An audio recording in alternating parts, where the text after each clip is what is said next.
خدمات مطبوعات ریاست فسب در جمهوری یاقوتستان روسیه از انجام تفتیش پیشکی و به دادگاه ارسال شدن پرونده دو جوانزن ساکن شهر یکوتسک خبر داد.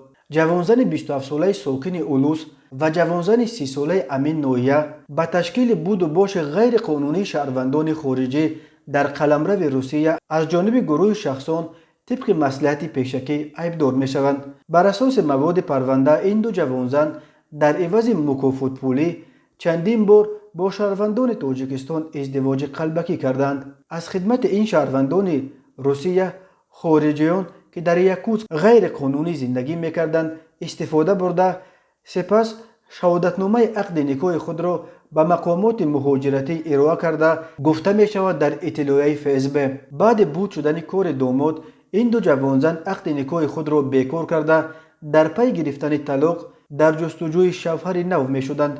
دادستانی یاقوتستان خلاصه ایبدار نسبت به این دو جوانزن را تصدیق کرده پرونده را برای بررسی به دادگاه سپرده است.